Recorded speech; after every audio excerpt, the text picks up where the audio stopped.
wanted to kick off our session today by revisiting Gallup's Q12 Employee Engagement Survey. Think back to the statements within that survey. You might recall questions like, at work, I have the opportunity to do what I do best every day. In the last 7 days, I have received recognition or praise for doing good work. My supervisor or someone at work seems to care about me as a person. There is someone at work who encourages my development. My associates or fellow employees are committed to doing quality work. In the last 6 months, someone at work has talked to me about my progress. Consider these statements for a moment. What's the common thread that weaves through them? It's the idea of individual strengths and how they play a crucial role in our engagement and overall experience at work. When we have a chance to use our natural talents, when our contributions are recognized, when we feel cared for and encouraged, and when we're part of a team committed to quality, it's often because our strengths are being acknowledged and utilized. This brings us to the Clifton Strengths Finder. Many of you have already taken this assessment. And if you haven't, please reach out to me after this session, as you should have received a code to do so. The Clifton Strengths Finder, founded by Don Clifton, offers a powerful framework for understanding what makes each of us unique and effective. What was groundbreaking about Don Clifton's approach was his focus. Instead of dwelling on what was wrong with people, he dedicated his work to studying what was right. This positive psychology perspective shifted the focus to identifying and cultivating our innate talents. Each of you, having taken the Strengths Finder, now has a unique report outlining your top 5 strengths. It's important to remember that all 34 strengths are valuable and present in different degrees within each individual. Now, as we navigate the workplace, we often encounter some persistent myths. These myths can unintentionally hinder us from truly leveraging our individual strengths. Let's address a few. Myth number 1, I need to be well-rounded. While having a broad understanding is helpful, the idea that we need to be equally proficient in all areas is often unrealistic. It can lead to a diluted effort.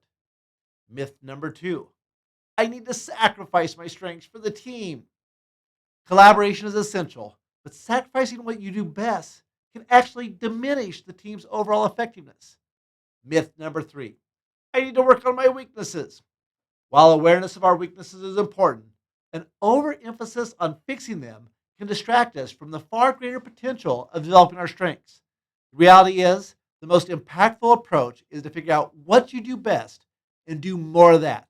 Then strategically find systems and partners to complement you in areas where you naturally struggle. I can share a personal experience that really brought this home for me. My top strengths are learner, futuristic, ideation, strategic, and achiever. As you can see, I tend to focus on big picture thinking, exploring possibilities, and driving towards goals. The detailed risk assessment aspects often felt less natural to me. Early in my career, this created friction with CFOs.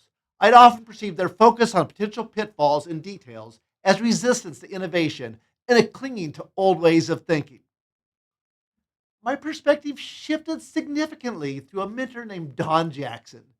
Don had an impressive career, from starting a successful multi-state physical therapy business to being the COO of Easter Seals, and then in retirement, the president of Hastings College.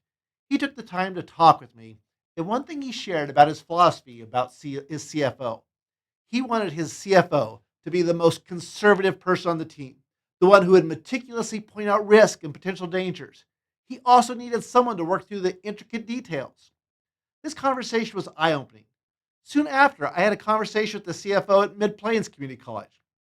He told me he was excited by my ideas, but asked that I bring them to him before presenting them to the cabinet. He explained that he could help me identify potential pitfalls and work through some of the details I might have overlooked. This experience taught me a valuable lesson.